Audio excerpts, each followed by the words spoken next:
When you're out off-roading, overlanding, hanging out at the beach or the lake, or just spending time in the great outdoors in general, having access to water on demand can make all the difference, and even more so if you're able to pressurize it.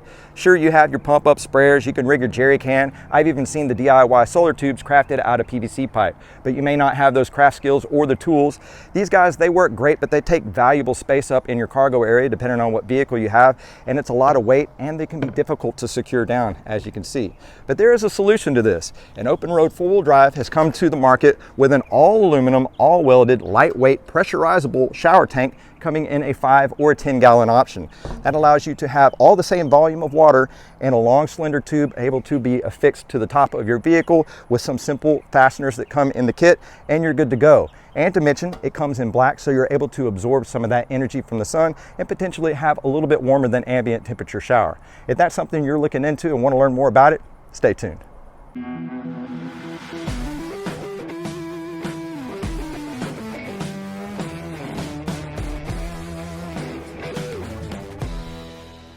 Hey, welcome back to the Gator Overland channel. I'm John, and today I'm super excited to again be teaming up with Openroad four-wheel drive for another video review. Now, you may have seen one of my previous ones. I did a 270-degree freestanding awning and the awning sidewalls. We use them all the time. They're holding up great, and it's really been an awesome accessory to add, at least for shade, on our off-road kit. And that's why I'm looking forward to bringing our water storage to the next level. Now, I just want to preface, when I do my collaborative reviews, just know it's something that I have actually considered to put on my vehicle. The last thing I want to do is waste either our times doing or watching a video, much more your money. So I try to be as unbiased as possible and tell you exactly what I think. Now, in today's video, I'm going to cover what's in the box, as well as some other recommended accessories that I have found for ease of access and installation as well as use. We're going to cover the features and specs. This comes in a 5 and 10-gallon option. After that, we'll cover the assembly and mounting, and then we'll go over operation and prep and maybe storage over that. And whenever I get a little bit of time with this thing, I'll do end and final thoughts telling you exactly what I think, the goods, the bads, and everything in between. For your viewing convenience, this video is time-stamped, allowing you to go to any point in this video without having to scroll through. Don't forget to check the description below, as I'll have a link to the Openroad website. If you use the promo code JUSTGO at checkout, you can save yourself 10% off. I'll also have website links to the other items recommended here, Amazon affiliate links, and contact information should you need to get a hold of me. Let's get started. So what's in the box? Obviously, you're going to get your Openroad shower tank kit. It comes in a 5 or 10-gallon configuration. This one's the 5. It comes very well fortified in the shipping box. You shouldn't have to worry about damage upon delivery. Should you have any issues like that or defects, it does come standard with a 1-year warranty, but they opt for a 2 or 3-year extended warranty at the time of purchase. In the kit, you will also get an installation package. It's going to include the user manual. You'll get these 2 mounting brackets that are high-grade, thick carbon steel, powder coated. As you can see, they have slots cut in them, so you have full adjustability on your rack and full adjustability for the tank on the bracket itself. It includes stainless steel T-slot fasteners that go through the extrusion for full adjustability and mounting.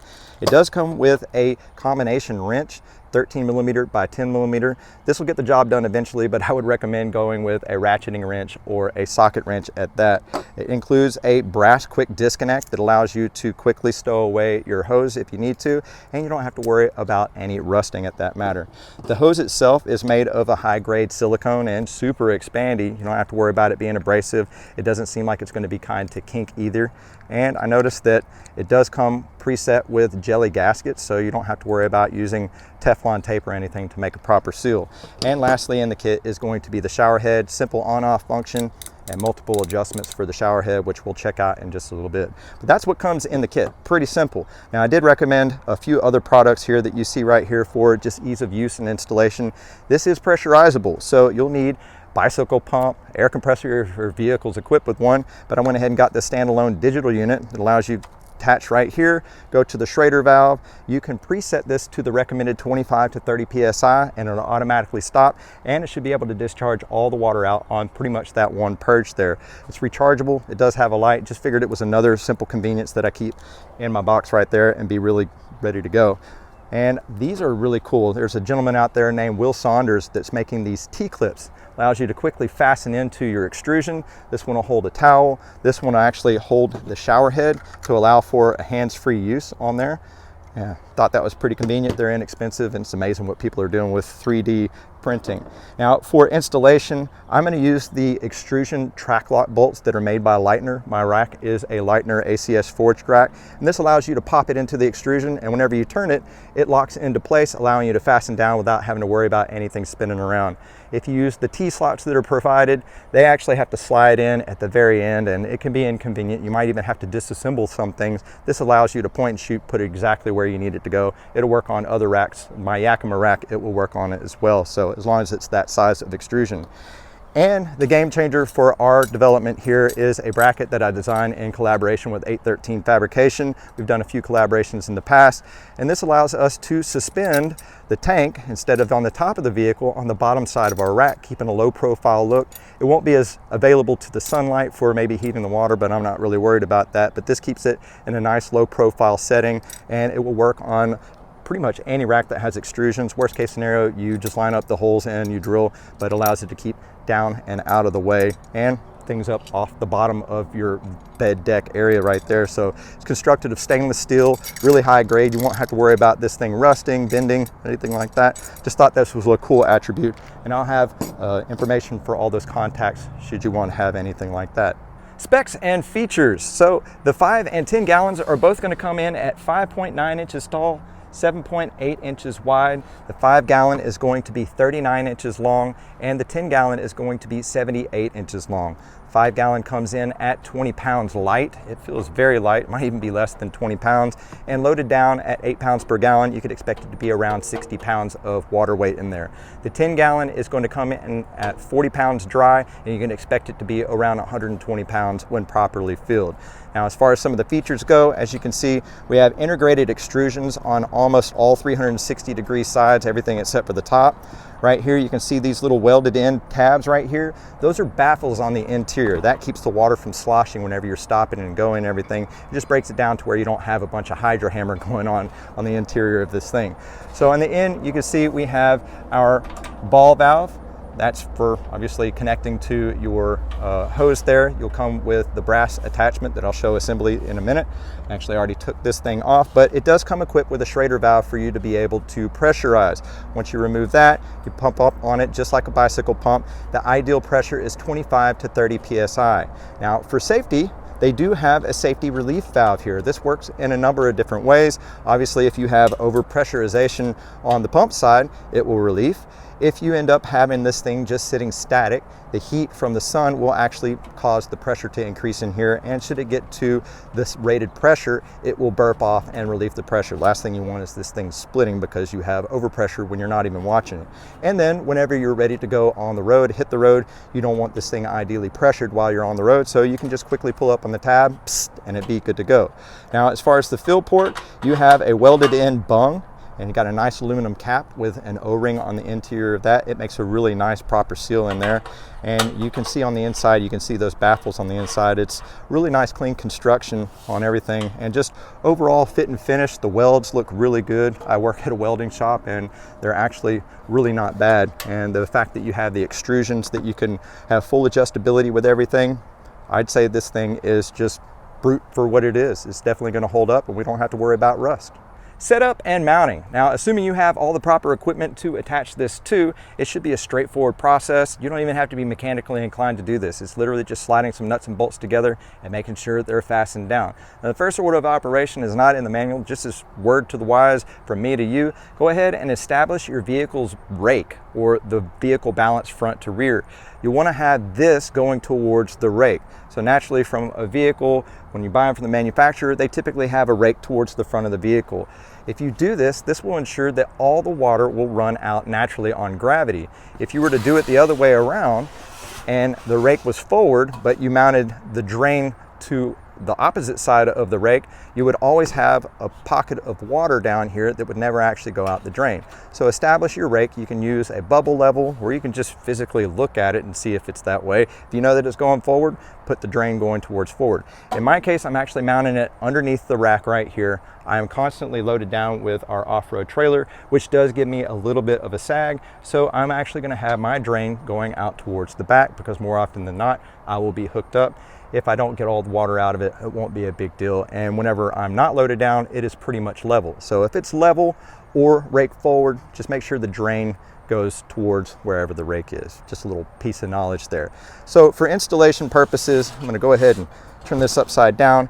It's really straightforward. You have your T-slots. You want to put the T-slot on the outside, and that way this thing actually lines up, slides in. You'll do both here, both here. You can go over to your rack. You might be able to see these underneath here. Get you a tape measure and measure from the outside of one to the inside of the other, and that will establish where the center slots are. And you can go ahead and transfer that here. I've already made my adjustments right here, and I know exactly where I need to do my center line and then measure out from there. And you can go ahead and affix those, just make sure everything's square. And then you just go line it up on the top of your rack and pop it into place and fasten it down. It's really just that simple.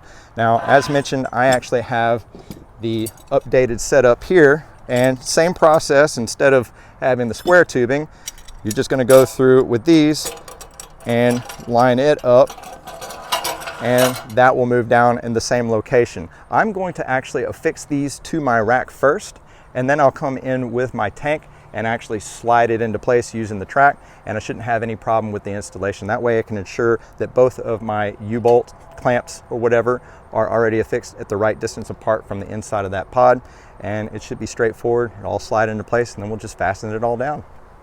Next is attaching your brass quick disconnect to your drain valve. It's straightforward. If you can put on a water hose, you can do this. This is already got a gasket on the inside, so you don't have to worry about Teflon tape on the threads. And as it's brass, it's very soft, so you don't want to over tighten on this. You can probably do it hand tight. If it starts to leak, obviously you can tighten it up as needed with a wrench. It does have a hex head on here, but definitely don't over tighten it, because you could spin this ball valve on the inside of that bung, and that wouldn't be good. From there, you just pull back the spring-loaded attachment, slide that in, and you're good to go. Now, your hoses, as mentioned, they already have equipped with a little jelly gasket. You can take these little protectors out right here, and they are two different sizes. The one with a long shroud on there is going to go onto your shower nozzle right here, and the one with the short shroud right there is going to go onto your brass connector right there. And it's just that simple. And then whenever you're ready to detach, you just pull back the spring, pull it out, stow it away as needed. Good to go. Super simple.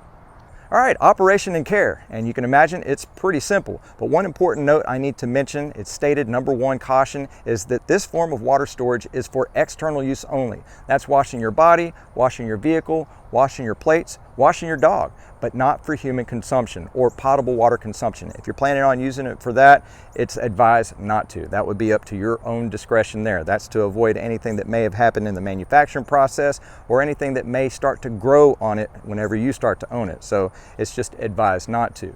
Now, as it's received, you'll probably want to go through and do a little flush cleaning just to get anything that may be on the inside out.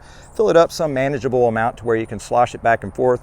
Put a couple capfuls of Clorox in there, make sure everything's clean, drain it out. After that, you want to go ahead and purge it with your pump up to about 5-10 psi, just enough to expel any air if you should show any leaks, and have you some soapy water available. Spray around all the fittings that are attachments here on the top and go around all the welds. You'll probably hear it if it's starting to leak, but then you'll be able to assess and tighten anything that you may see. Now, if you see any of the welds leaking, well, you should probably get with the manufacturer on that, and they'll send you out a new one. But in a worst case scenario, you can get a center punch, and because it's aluminum, it's a very soft metal, you can give a light tap on that spot and typically it will solve the problem, if not temporarily. Now, I don't advise going and banging on this thing, but it could be a potential temporary fix. Now that you've double checked that everything is solid and you don't have any leaks, it's time to have a bit of fun. They recommend filling this thing up to 70%, so that's to allow a little bit of an air chamber in top. If you end up filling it all the way up to the capful, you'll have nothing to pressurize up against, so you'll want a chamber of air in there. Now, I did double check to see where that fell for 5 gallons, because this is a 5-gallon tank, and filling it up with 5 gallons put it to where when my finger went on the inside, it protruded past the top deck of this about 1 inch before it hit the water. Not exactly 70% to my eye, but it's not completely full, which is what I wanted to double check. So somewhere in about that region should be about good in the water as far as being filled. I haven't had any issues with performance on just one purge. Now, as far as purging goes, they recommend optimal pressure is 25 to 30 psi. You do have a safety relief valve here if you overpressure, so nothing to worry there. But once you get that done, it's pretty simple. You pull back the collar on this, Pop this in here. I have it purged already to 26 psi, and then all you have to do is open up the ball valve right here,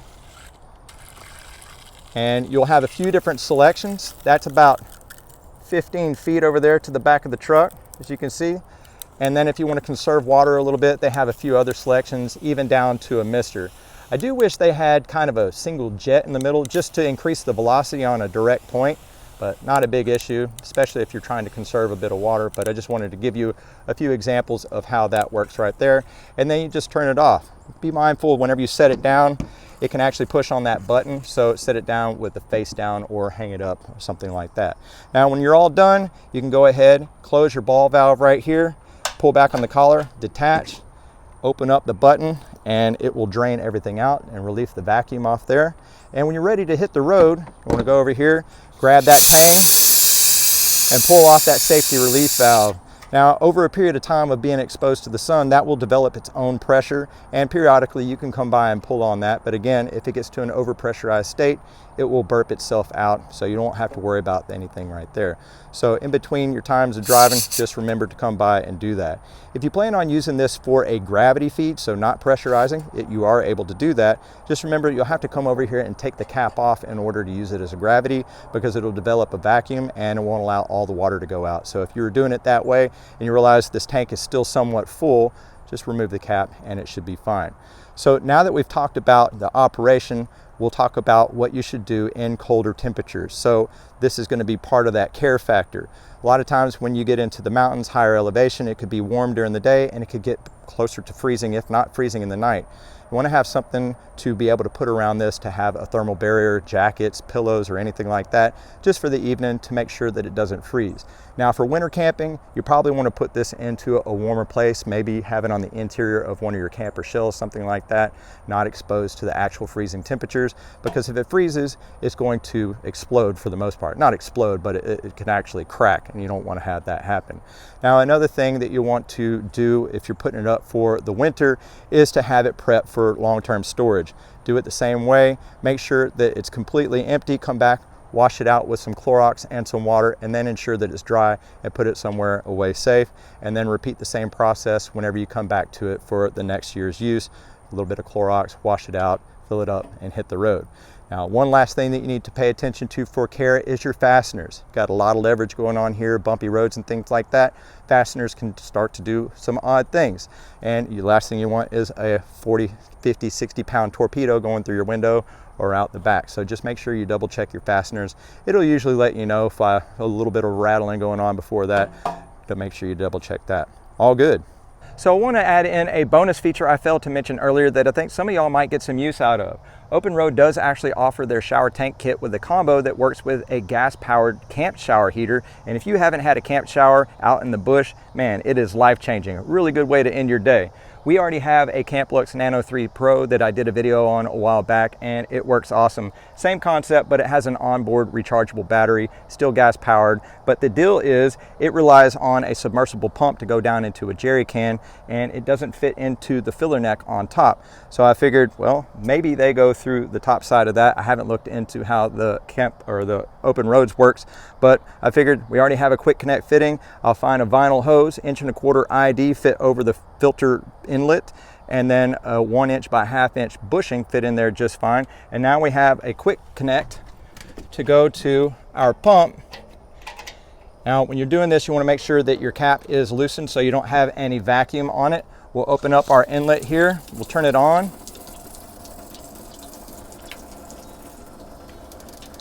It's turned on the fire, and just like that, 100-degree water, no problem. It works great. You can even see the water in the inlet right there, but oh yeah, 118 degrees, perfect. And final thoughts. We've had the shower tank attached for a couple weeks now. We even went to Overland of America event in Jay, Oklahoma, which was a super awesome expo. Plenty of all different kinds of off-road and outdoor vendors. We've met a lot of cool people there. If you're into that sort of thing, I highly recommend it. But it gave us a great opportunity to use our shower tank, and it worked great. It's very well thought out, rugged, and it's a lot more practical as a fixed application than having to lug around jerry cans or even try to secure one down. So it really worked out great. But it did come up with 3 what would be cool lifts, and that's just not something to take away from this at all. It's definitely not a deal breaker, but it would add a little bit more user-friendly convenience for installation or even use. And what would be cool if, one, was the original design of this came with a sight glass, so you can conveniently see what level of water was on the inside, and they've gone away from that. But what would be cool if they made their filler cap to have a dipstick stem on the bottom side, so you can quickly reference to see how full it is. Maybe even put a unit of measure on there of what they think is the ideal fill level for optimal operation on there. But it's a very simple thing, not a big deal, but you know, other than looking down the hole, it's hard to get an idea for measure in there, and it just would be a convenience.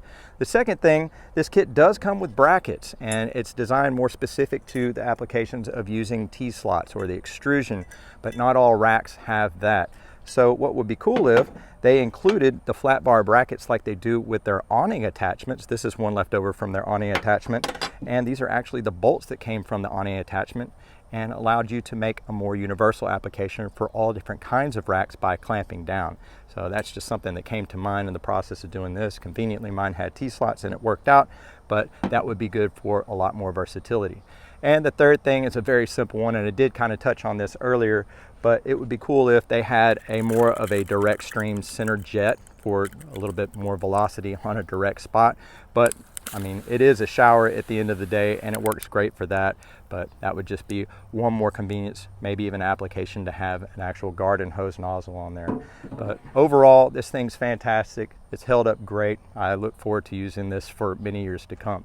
And that about wraps things up. If you enjoyed today's video, found it informative or helpful in making your decision to put an Openroad shower tank on your vehicle, go ahead, give us a big thumbs up. Let us know how we're doing. Share if you'd like, I'd appreciate that. I want to give a big thanks to Openroad for considering us for this review. I really enjoyed putting this together. I want to say thanks to Will Saunders for the T-clips for attaching things to your extrusions. Those are very innovative. And a big thanks to Jeremy at 813 Fabrication and Design for making those brackets a reality. They're really awesome, and I think a lot of people are going to get a lot of use out of that. Very well done. For a heads up on any future installs or adventures, you can go ahead and hit that subscribe button, notification bell. You can follow us along our journey. Don't forget to check the description below, as I'll have links to the Openroad website where they have a bunch of outdoor products, overlanding. They're always doing really good deals. And if you use the promo code JUSTGO at checkout, you can save yourself 10% off. I'll also leave the links for the T-clips as well as 813 Fabrication if those brackets spark your interest, and Amazon affiliate links for any of the other things you may have seen in this video today. Remember, we at Gator Overland encourage each and every one of you to take a daily moment to unplug and reconnect with the outdoors, even if it's just for a few minutes. Have fun, keep it safe, and just go. Thanks, y'all.